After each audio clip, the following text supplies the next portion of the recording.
Hey guys, तो इस video के अंदर हम जो है ये वाला क्वेश्चन करेंगे जो आपको आपके स्क्रीन के ऊपर दिख रहा है। ये पर्टिकुलर क्वेश्चन जो है वो रूब्रिक में पूछा गया है कंकरेंसी राउंड के अंदर as per this particular LinkedIn post. अब मेरे को नहीं पता कि ये गलत है या सही है, बट क्वेश्चन बहुत बढ़िया है।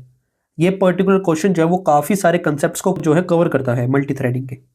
Like for example thread life cycle हो गया, या थ्रेड को किस तरह से क्रिएट करना है, concurrency versus parallelism, critical section, locks, wait and notify, atomicity, consistency, deadlock, starvation, daemon threads versus non daemon threads.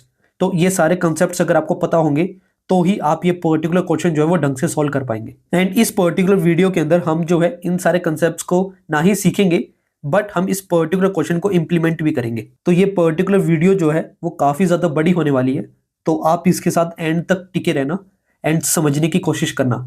And अगर कुछ भी डाउट हो तो ऑब्वियसली आप मेरे को कमेंट सेक्शन में पूछ ही सकते हो। बट वीडियो को देखने से पहले मैं चाहता हूं कि आप एक बार इस क्वेश्चन को अटेम्प्ट करें खुद से, ताकि जब आप मेरी एक्सप्लेनेशन सुनोगे तो आपको और भी ज़्यादा क्लैरिटी के साथ समझ में आएगा कि क्या चल रहा है पूरे क्वेश्चन के अंदर। तो आई होप अभी तक आपने अटेम्प्ट कर लिया होगा। तो चलो अब स्टार्ट करते हैं वीडियो को।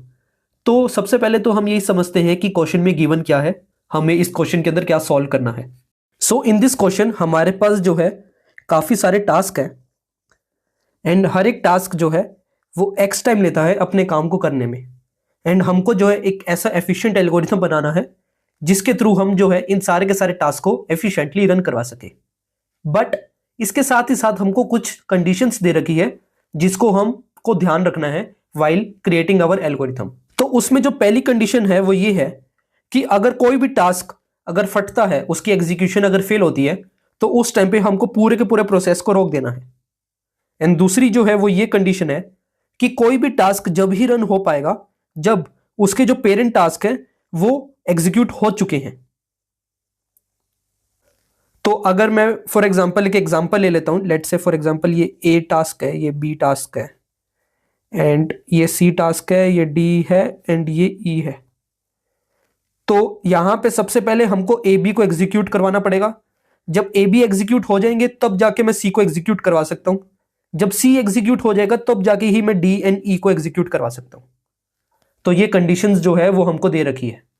एंड हमको इस क्वेश्चन के अंदर कोई भी जावा कंकरेंसी लाइब्रेरीज को यूज नहीं करना है, उसके बिना हमको जो है इस क्वेश्चन को सॉल्व करना है। First of all let's talk about thread life cycle in Java. तो सबसे पहले जो है हमको थ्रेड को क्रिएट करना पड़ेगा। अब क्रिएट हम किस तरीके से करते हैं वो देखते हैं।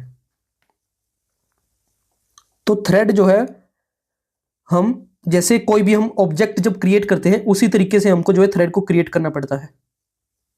नाउ जब भी हम थ्रेड को इस तरीके से क्रिएट करते हैं, जेवीएम जो है इस पर्टिकुलर थ्रेड को इसकी मेमोरी एलोकेट कर देता है। नाउ अब जो है ये पर्टिकुलर थ्रेड के अंदर एक रन मेथड होता है।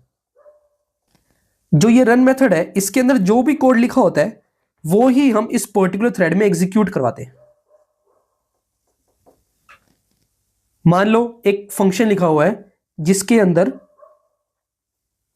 हम रिटर्न कर रहे हैं a plus B, and A B इसके अंदर पैरामीटर है। एंड अब हम चाहते हैं कि ये जो फंक्शन है वो हम इस पर्टिकुलर थ्रेड में एग्जीक्यूट करवाए। तो वो हम किस तरीके से करेंगे? तो उसको करने के लिए हम क्या करते हैं, इस पर्टिकुलर थ्रेड के अंदर जो ये रन फंक्शन है उसको ओवरराइड करते हैं।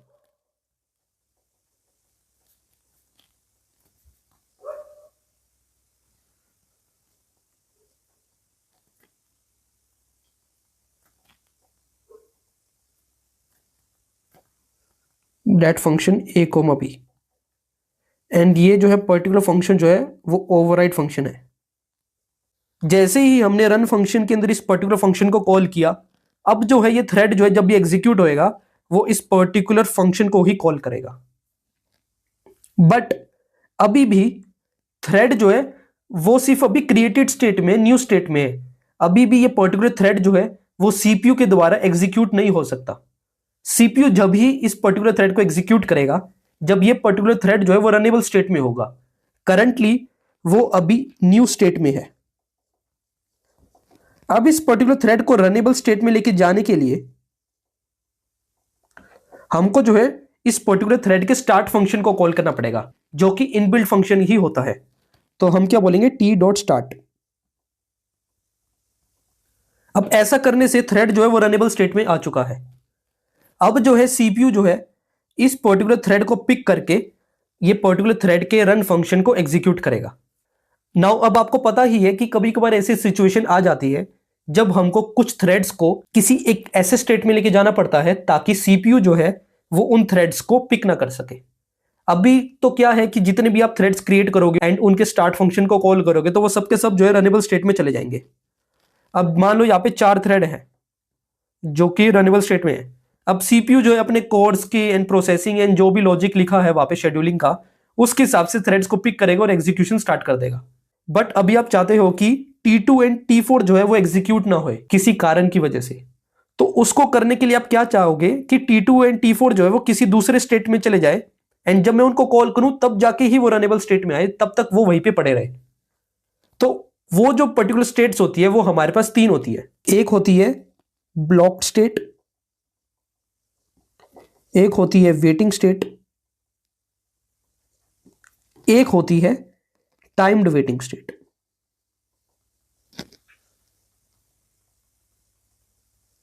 नाउ लेट से आपके पास यहां पे जो एक क्रिटिकल सेक्शन है एंड इस क्रिटिकल सेक्शन के ऊपर n थ्रेड्स है एंड इस टाइम पे आप जानते ही हो कि आप जो है किसी एक ही थ्रेड को अंदर लेके जा सकते हो एंड जब तक वो अपना काम कंप्लीट नहीं कर देता तब तक आप कंटेक्स्ट स्विच नहीं करोगे।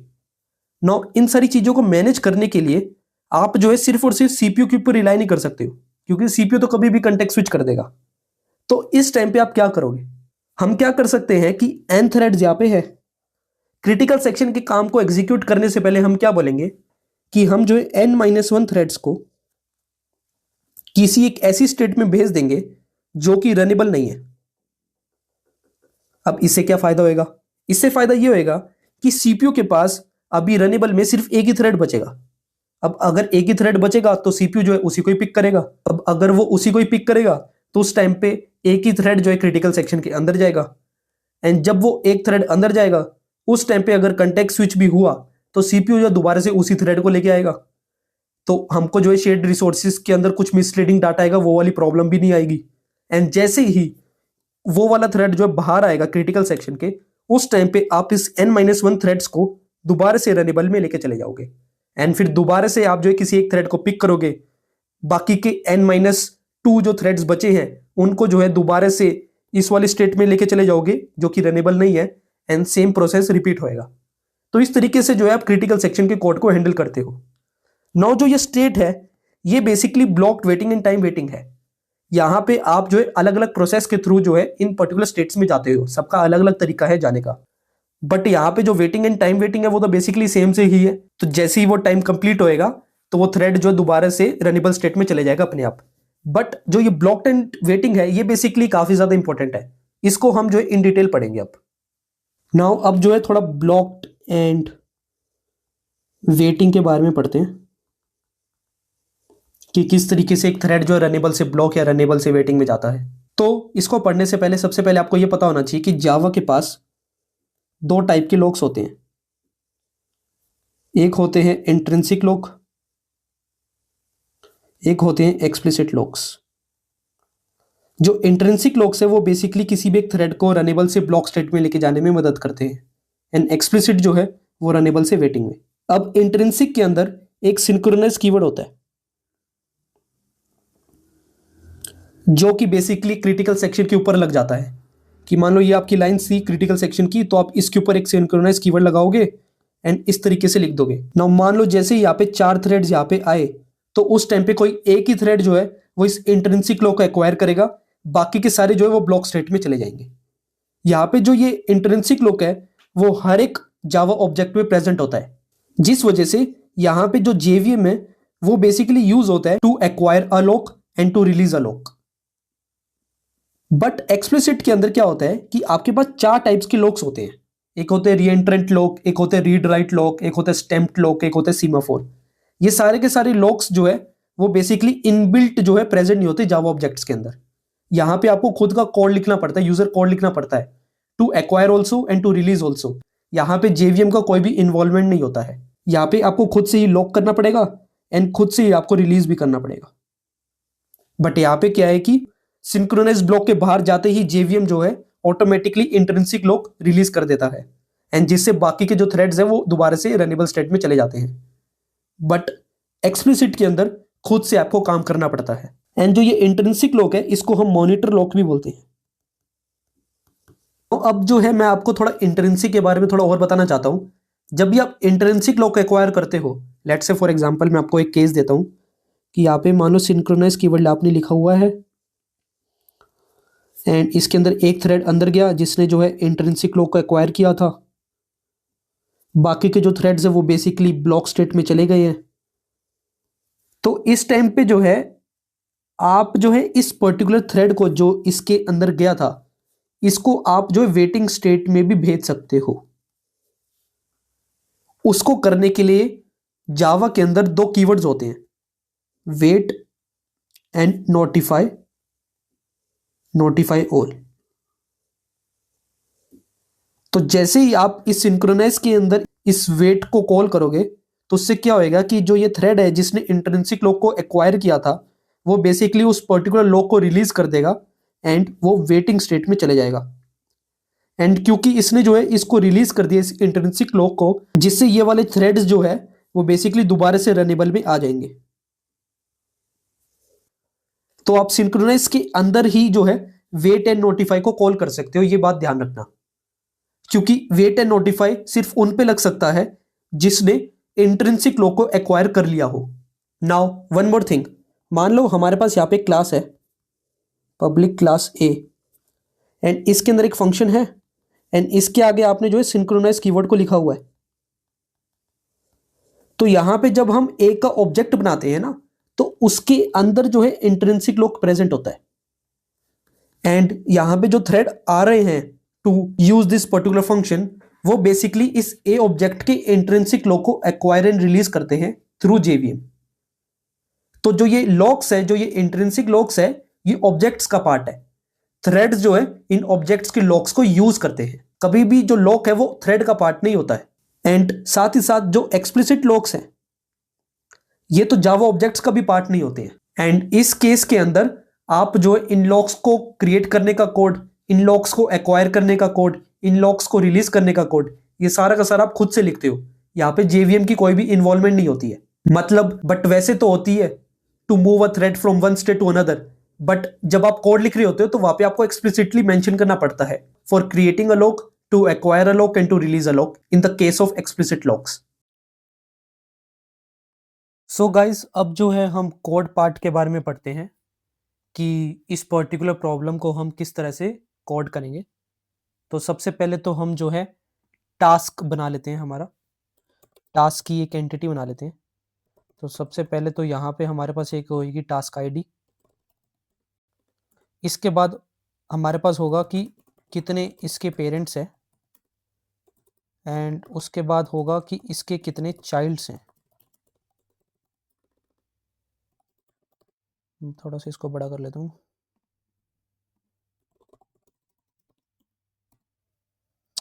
एंड साथ ही साथ हमारे पास यहाँ पे एक डू वर्क फंक्शन भी होगा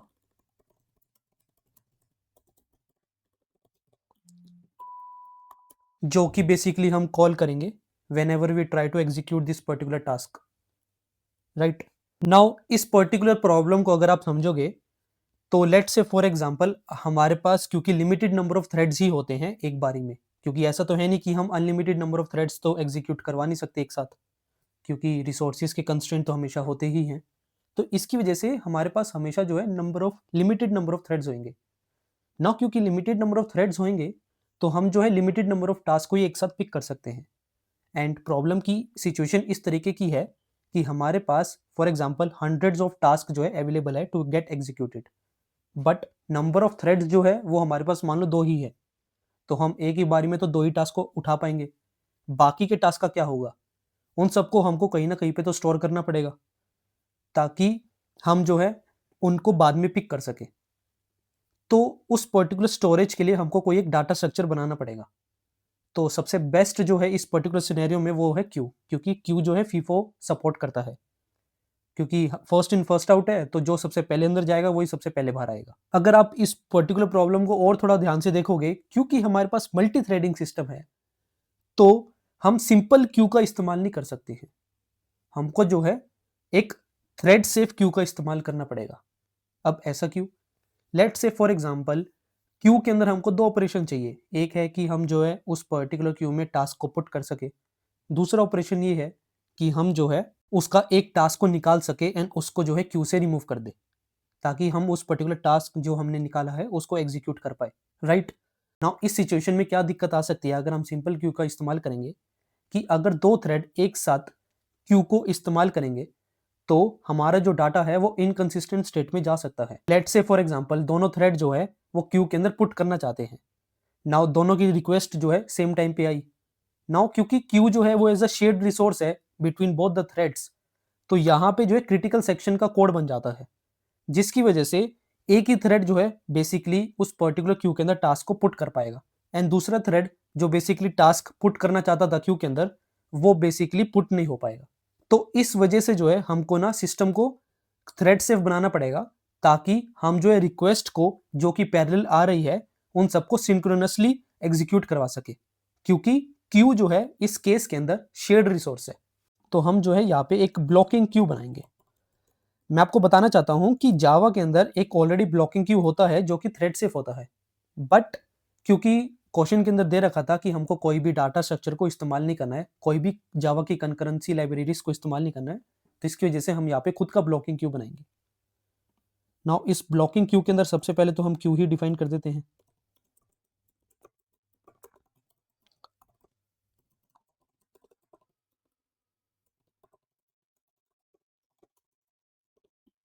अब इस पर्टिकुलर ब्लॉकिंग क्यू के अंदर 2 फंक्शंस होंगे हमारे पास। एक है get task and delete it, and another one is put the task, right? now क्योंकि आपको पता ही है कि हमको जो है इस पर्टिकुलर ब्लॉकिंग क्यू को थ्रेड सेफ बनाना है, तो हम यहाँ पे जो है सिंक्रोनाइज कीवर्ड का इस्तेमाल करेंगे।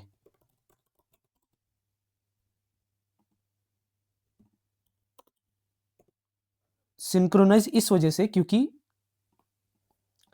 यहाँ पे जो है हम क्यू को यूज करेंगे and this is shared resource, तो हम ऐसा नहीं चाहेंगे कि 2 थ्रेड एक साथ सेम फंक्शन को कॉल करें। अगर कर भी रहे हैं तो एक थ्रेड का कोड ही एग्जीक्यूट होना चाहिए, ऐसा नहीं है कि दोनों के दोनों थ्रेड अंदर जा रहे हैं। तो इस वजह से हमने जो है यहाँ पे सिंक्रोनाइज लगा दिया है। Now let's say for example आपके पास 3 थ्रेड की रिक्वेस्ट आई कि उन तीनों को गेट टास्क एंड डिलीट करना है, मतलब कि उनको एक टास्क उठाना है एंड उसको उस पर्टिकुलर टास्क को क्यू से डिलीट करना है। नाउ 3 रिक्वेस्ट आ चुकी है, तो सबसे पहले तो आपको एक तो ये तो चेक तो करना ही पड़ेगा कि क्यू एम्प्टी तो नहीं है, क्योंकि अगर क्यू एम्प्टी हो गया तो उस टाइम पे आप इस पर्टिकुलर रिक्वेस्ट को फुलफिल नहीं करोगे। Now let's say T1 T2 T3 की रिक्वेस्ट आई एंड उन लोगों ने जो है get task and delete call कर दिया, बट क्योंकि आपने जो है यहाँ पे सिंक्रोनाइज लगाया हुआ था, तो एक ही थ्रेड जो है वो बेसिकली इंट्रिंसिक लॉक को एक्वायर कर पाएगा एंड वो जो है अंदर जाएगा, बाकी के जो है ब्लॉक स्टेट में चले जाएंगे। नाउ अंदर जब जाएगा तो उसको पता लगेगा कि क्यू तो एम्प्टी है। अब इस टाइम पे क्या होना चाहिए? नाउ क्योंकि क्यू जो है एम्प्टी था, जिस वजह से जो थ्रेड है हमारा जो अंदर गया था उसको जो है हमको होल्ड पे रखना पड़ेगा एंड उसको हम दोबारा से रनेबल स्टेट में जब लेके आएंगे जब हमारे पास कोई पर्टिकुलर टास्क इंसर्ट हो जाएगा क्यू के अंदर, क्योंकि इनिशियल स्टेज के ऊपर तो कुछ भी होगा नहीं क्यू के अंदर, राइट? स्टार्टिंग में तो सब कुछ एम्प्टी ही है, तो हमको जो है स्टार्टिंग में तो कुछ नहीं मिला, जिसकी वजह से क्यू जो है एम्प्टी था एंड जो T1 अंदर गया था उसको जो है हम वेटिंग स्टेट में भेज देंगे, ताकि जब कोई टास्क इंसर्ट हो क्यू के अंदर तो हम जो है नोटिफाई ऑल कॉल करके उस पर्टिकुलर थ्रेड को दोबारा से रनेबल स्टेट में लेके आ जाए। तो हम जो है यहाँ पे वेट कॉल कर देंगे एंड इसके अंदर क्या होगा कि क्यू के अंदर उस पर्टिकुलर टास्क को ऐड कर देंगे एंड नोटिफाई ऑल कॉल कर देंगे। नाउ अब दोबारा से आप सिनेरियो को देखो, T1 T2 T3 आए थे, T1 अंदर गया, T2 T3 जो है, एक सेकेंड में यहाँ पे लिख ही लेता हूँ।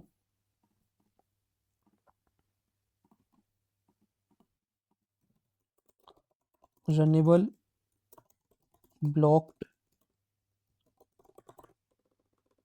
वेटिंग। तो सबसे पहले रिक्वेस्ट है T1 T2 T3 की, एंड इसके बाद क्या हुआ कि T1 ने जो है इंट्रिंसिक लॉक को एक्वायर कर लिया, जिसकी वजह से T1 अंदर चला गया एंड T2 T3 ब्लॉक हो गए। एंड क्योंकि जब वो अंदर गया T1 तो उसने देखा कि क्यू जो है एम्प्टी है, तो वो वेटिंग स्टेट में चले गया। अब जैसे ही वेटिंग स्टेट में चले गया तो T2 T3 जो है वो बेसिकली अनब्लॉक हो जाएंगे, एंड जैसे ही T2 T3 अनब्लॉक होंगे तो वो भी अंदर जाने की कोशिश करेंगे। उस टाइम पे लेट से T2 जो है अंदर चले गया, T3 अभी भी ब्लॉक स्टेट में ही है।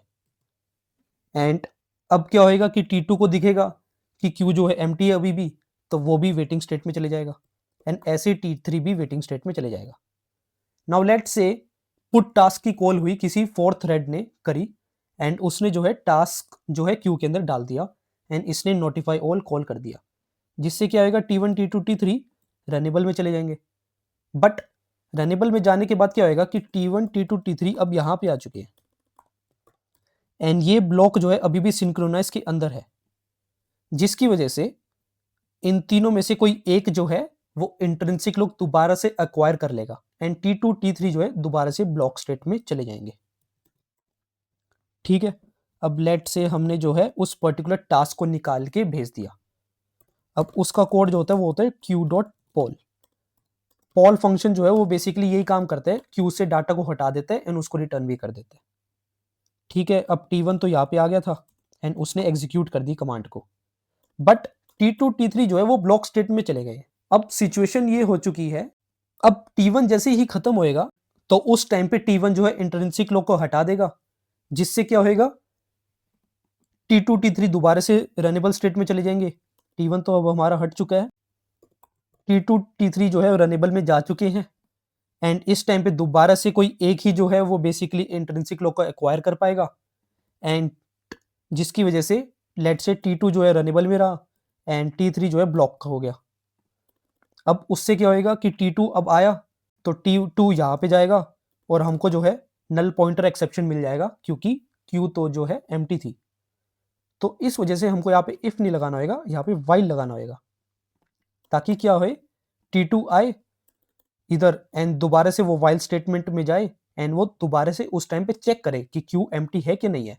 अगर है तो वो दोबारा से वेटिंग स्टेट में चले जाएगा, एंड जैसे ही वो वेटिंग स्टेट में जाएगा अब T3 जो है वो दोबारा से इधर आ जाएगा, एंड T3 जो है दोबारा से चेक करेगा वाइल लूप के अंदर, एंड क्यू तो अभी भी एम्प्टी है, जिसकी वजह से यहाँ पे T3 चले जाएगा। एंड मान लो किसी पांचवें थ्रेड ने दोबारा से पुट टास्क किया तो T2 T3 दोबारा से रनेबल में चले जाएंगे। तो ये प्रोसेस जो है चलती रहती है। नाउ अब हम जो है एक एग्जीक्यूशन सर्विस बनाते हैं, जहां पे बेसिकली हम कोड को एग्जीक्यूट करवाएंगे।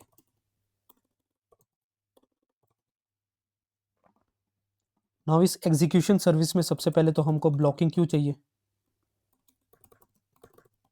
इसके साथ ही साथ हमको जो है नंबर ऑफ थ्रेड्स भी डिफाइन करने पड़ेंगे कि कितने नंबर ऑफ थ्रेड्स अवेलेबल है हमारे पास। इसके साथ ही साथ हमको जो है एक बूलियन फ्लैग भी चाहिए, जिसकी वैल्यू स्टार्टिंग में तो फॉल्स होगी। ये बेसिकली हमको हेल्प करेगा इन ऑर्डर टू आइडेंटिफाई कि कोई भी टास्क अभी तक फेल हुआ है कि नहीं।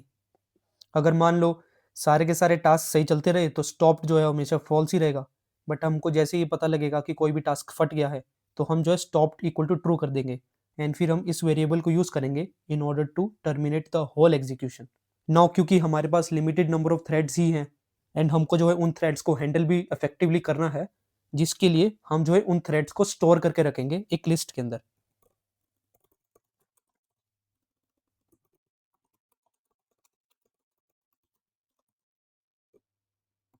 इनका नाम मैं वर्कर्स दे देता हूँ।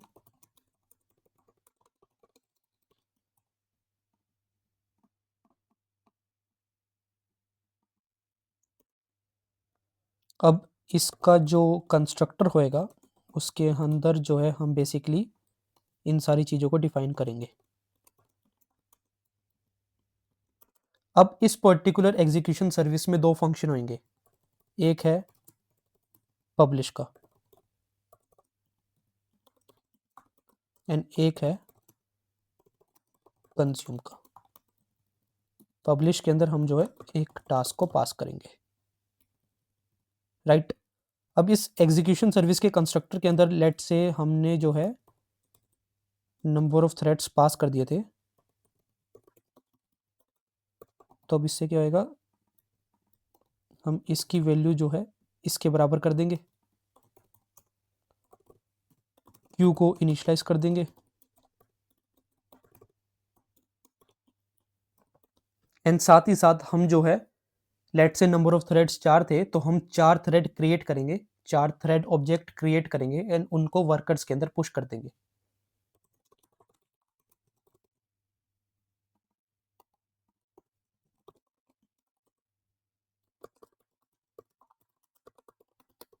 अब इस पर्टिकुलर थ्रेड के अंदर आपको पता ही है एक रन फंक्शन होता है जिसको हमको ओवरराइड करना है।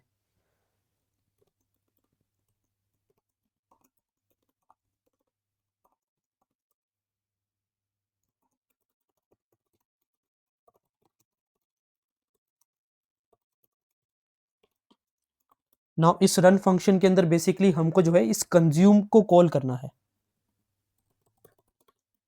ये बेसिकली कंज्यूम ही है जहां पे बेसिकली कोड लिखा होगा to extract the task and execute it and then iterate over its child and check for each child कि उसके सारे पेरेंट्स ऑलरेडी एग्जीक्यूट हो चुके हैं कि नहीं। अगर हो चुके हैं तो उसको क्यू में पुट कर दो, राइट। तो हमने जो है इस पर्टिकुलर थ्रेड के अंदर इस रन फंक्शन को डिफाइन कर दिया है एंड उसके बाद हम जो है इस वर्कर्स के अंदर इस क्यू को भेज देंगे एंड साथ ही साथ हम जो है टी डॉट स्टार्ट भी कॉल कर देंगे। अब जिससे क्या होएगा कि यहां तक तो थ्रेड क्रिएट हुआ था एंड यहाँ पे जो है वो रनेबल स्टेट में चले गया है एंड जैसे ही वो रनेबल स्टेट में जाएगा तो वो जो है कंज्यूम फंक्शन को कॉल करेगा, बट कंज्यूम में तो अभी कुछ है ही नहीं, तो इस टाइम पे वो थ्रेड जो है टर्मिनेट हो जाएगा, बट हमको टर्मिनेट नहीं करना है। तो इसलिए हम क्या करेंगे, यहाँ पे एक वाइल लूप लगाते हैं एंड कहते हैं कि जब तक स्टॉप जो है ट्रू ना हो जाए चलते रहो, ताकि हमारे जो है मान लो 4 थ्रेड्स हमारे थे तो वो चारों के चारों थ्रेड जो है वो पैरेलल चलते जा रहे हैं एंड वो जब तक चलते रहेंगे जब तक हम जो है सारे के सारे टास्क को खत्म नहीं कर देते। नाउ अब आप सोच रहे होगे कि इस तरह से वाइल लूप लगाने से तो आप रिसोर्सेज को फालतू में यूटिलाइज कर रहे हो, क्योंकि थ्रेड के अंदर तो आप कुछ काम तो कर नहीं रहे। बट अगर आप ध्यान से देखोगे तो मान लो अगर थ्रेड ने गेट टास्क एंड डिलीट को कॉल किया एंड क्यू के अंदर कुछ नहीं मिला, तो हम जो है उस पर्टिकुलर थ्रेड को वेट स्टेट में भेज देते हैं, जिससे क्या होता है थ्रेड जो है सिर्फ मेमोरी को ऑक्यूपाई करके रखता है, बट उसकी कोई भी सीपीयू यूटिलाइजेशन नहीं होती। क्योंकि हम यहाँ पे अब क्या करेंगे, get the task call it's do work function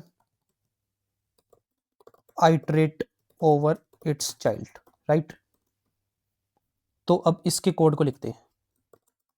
तो मान लो हमारे पास स्टार्टिंग में टास्क जो है वो नल था, उसके बाद हमने जो है क्यू से उस पर्टिकुलर टास्क को निकालने की कोशिश करी।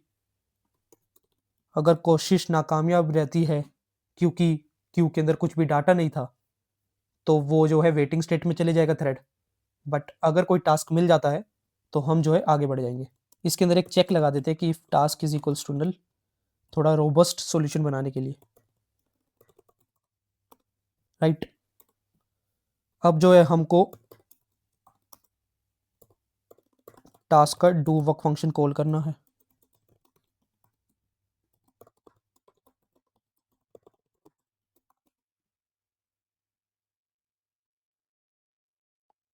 एंड मान लो उसका डू वर्क फट गया, तो हमको जो है स्टॉप इक्वल टू ट्रू करना है एंड यहाँ से रिटर्न कर देना है। बट अगर मान लो नहीं फटा, तो उस टाइम पे हम क्या करेंगे, सारे के सारे चाइल्ड पे आइटरेट करेंगे एंड यहाँ पे हम जो है चाइल्ड टास्क के पेरेंट काउंट को माइनस माइनस कर देंगे, क्योंकि इसका जो पेरेंट है वो यहाँ पे कंप्लीट हो चुका है। एंड अगर child task dot parent count 0 हो जाता है, तो इसका मतलब ये है कि उसके सारे के सारे पेरेंट्स ऑलरेडी एग्जीक्यूट हो चुके हैं। तो अब जो है हम इस पर्टिकुलर चाइल्ड टास्क को क्यू के अंदर डाल सकते हैं। नाउ यहां पे एक इशू है। लेट से कि हमारे पास ऐसी सिचुएशन है, where we have A and B task and यहाँ पे एक सी टास्क है।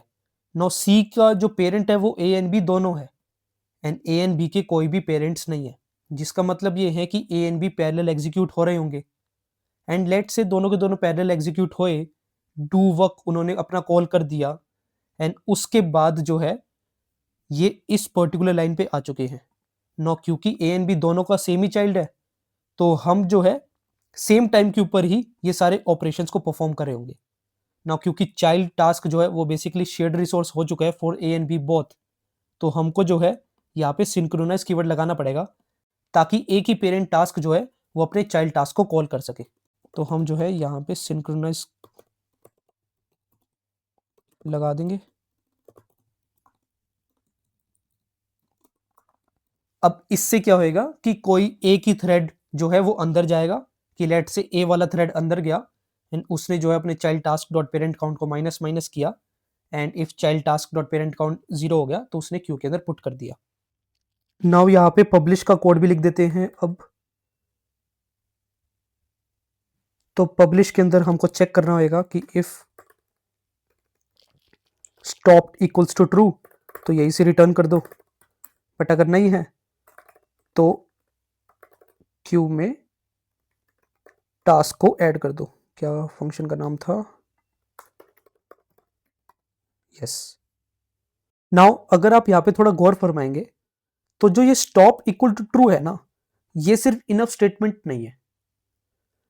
ये इसलिए इनफ नहीं है क्योंकि लेट से फॉर एग्जांपल कुछ थ्रेड जो है वो वेटिंग स्टेट में थे क्योंकि क्यू जो है एम्प्टी था एंड एक थ्रेड जो है उसको टास्क मिल गया था, उसने एग्जीक्यूशन करी, कोड फट गया and stop equal to true हो गया, जिसकी वजह से वो जब दोबारा से इस वाइल लूप पे जाएगा तो वो इस वाइल लूप से बाहर आ जाएगा, जिसकी वजह से वो वाला थ्रेड जो है टर्मिनेट हो जाएगा।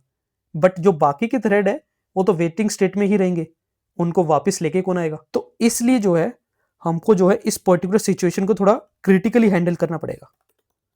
मान लो मैंने यहाँ पे जो है स्टॉप ऑल फंक्शन कॉल किया। अब इस स्टॉप ऑल फंक्शन पे सबसे पहले तो हम जो है स्टॉप इक्वल टू ट्रू तो करेंगे ही करेंगे एंड साथ ही साथ हम क्या करेंगे, नोटिफाई ऑल कॉल कर देंगे ताकि जो भी वेटिंग स्टेट में हो वो सब भी रनेबल में आ जाए। बट आपको पता ही है कि नोटिफाई ऑल करने से होएगा ही क्या अगर क्यू एम्प्टी है तो। अगर कुछ थ्रेड जो है वेटिंग स्टेट में थे, आपने नोटिफाई ऑल कॉल कर दिया, सबके सब रनेबल में आ गए, बट क्यू जो है वो एम्प्टी ही है, तो सबके सब थ्रेड जो है वो दोबारा से वेटिंग में चले जाएंगे, जो कि हमको नहीं चाहिए। हमको चाहिए कि स्टॉप अगर ट्रू हो गया तो सारे के सारे थ्रेड जो है टर्मिनेट होने चाहिए। अभी इस सिचुएशन में सिर्फ जो रनेबल थ्रेड्स थे वो ही टर्मिनेट हो पा रहे हैं, जो वेटिंग या ब्लॉक स्टेट में थे वो तो वही के वही है। तो हमको कुछ और प्रोसेस लगाना पड़ेगा। नाउ अब यहां पे एक कंसेप्ट आता है इंटरप्ट का। तो सबसे पहले मैं क्या करूंगा, सारे के सारे थ्रेड्स के ऊपर आइटरेट करूंगा एंड इंटरप्ट फंक्शन को कॉल कर दूंगा। नाउ अब इस इंटरप्ट से क्या होता है कि लेट से फॉर एग्जांपल किसी थ्रेड ने, लेट से कोई T1 थ्रेड था, उसने ये वाला कॉल किया एंड यहाँ पे हमारा फंक्शन गया, यहाँ पे हमारा थ्रेड गया एंड उसके बाद उसने देखा कि क्यू जो है एम्प्टी है एंड वो वेटिंग स्टेट में चले गया। बट क्योंकि हमने जो है किसी और थ्रेड के थ्रू उस पर्टिकुलर T1 थ्रेड के इंटरप्ट फंक्शन को कॉल कर दिया था, जिस वजह से यहाँ पे ये पर्टिकुलर थ्रेड को एक एक्सेप्शन मिलेगी एंड वो एक्सेप्शन इधर आएगी हमारे पास। अब इससे फायदा ये हुआ कि वो इस पर्टिकुलर वेट के चंगुल से बाहर आ चुका है एंड अब जो है हम उस पर्टिकुलर थ्रेड को हैंडल कर पाएंगे। वरना क्या हो रहा था कि वो वेट में ही पड़ा रह रहा था, उसको कोई बाहर निकाल ही नहीं पा रहा था। इंटरप्ट से क्या हुआ कि यहाँ पे एक एक्सेप्शन थ्रो होएगा एंड हम उसको जो है इधर कैच कर लेंगे। नाउ क्योंकि हम जो है इस पर्टिकुलर थ्रेड के इंटरप्ट को कॉल कर रहे हैं, यहाँ पे हैंडलिंग करनी पड़ेगी एक्सेप्शन की।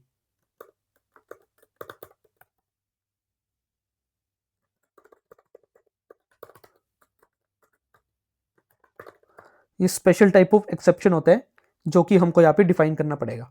तो जो ये वेट फंक्शन था ये बेसिकली इंटरप्ट एक्सेप्शन एक थ्रो कर देगा जिसको हम जो है इधर कैच कर लेंगे। तो हम क्या करते हैं, एक ग्लोबल लेवल पे ट्राई कैच स्टेटमेंट बनाते हैं।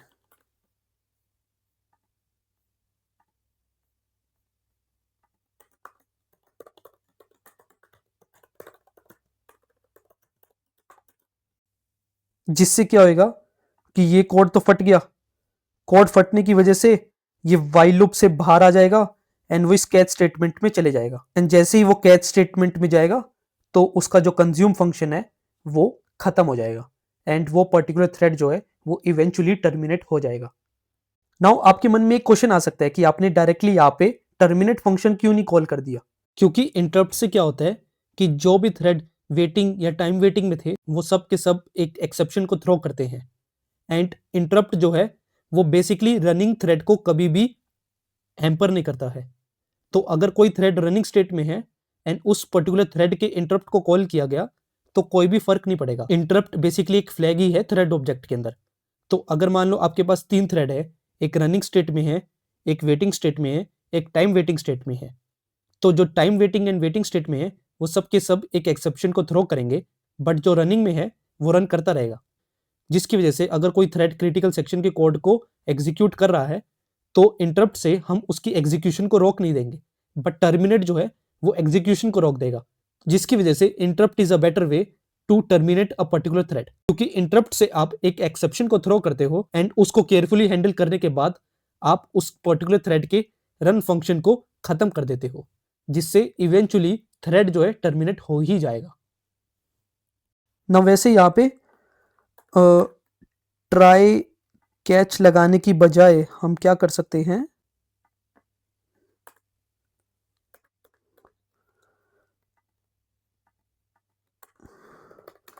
इसके ऊपर ट्राई कैच लगाते हैं।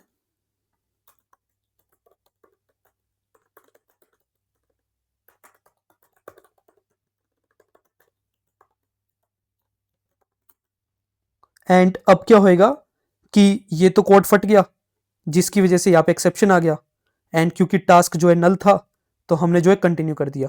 अब हम जो है इस वाइल लूप के अंदर एक और कंडीशन लगा देंगे कि थ्रेड डॉट करंट थ्रेड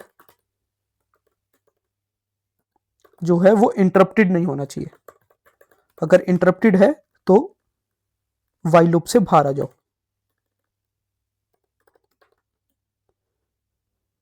ठीक है, तो अगर कोई भी कोड फटा तो यहाँ पे एक्सेप्शन आ जाएगा, ये नल होएगा, कंटिन्यू होएगा एंड ये कंडीशन फुलफिल नहीं हो पाएगी जिसकी वजह से ये वाइल लूप से बाहर आ जाएगा। एंड इस तरीके से हमने क्या किया कि अगर कुछ थ्रेड्स रनेबल में थे, कुछ थ्रेड जो वेटिंग स्टेट में थे, तो एक रनेबल वाला कोड फट गया जिसकी वजह से हमने बाकी के वेटिंग वाले थ्रेड्स के कॉरेस्पॉन्डिंग एक्सेप्शन को थ्रो किया एंड उसको हैंडल करने के बाद उसको वाइल लूप से बाहर निकाल के रन फंक्शन, उनके कॉरेस्पॉन्डिंग रन फंक्शन को बंद करवा दिया एंड इवेंचुअली सारे के सारे थ्रेड्स जो है वो टर्मिनेट हो गए।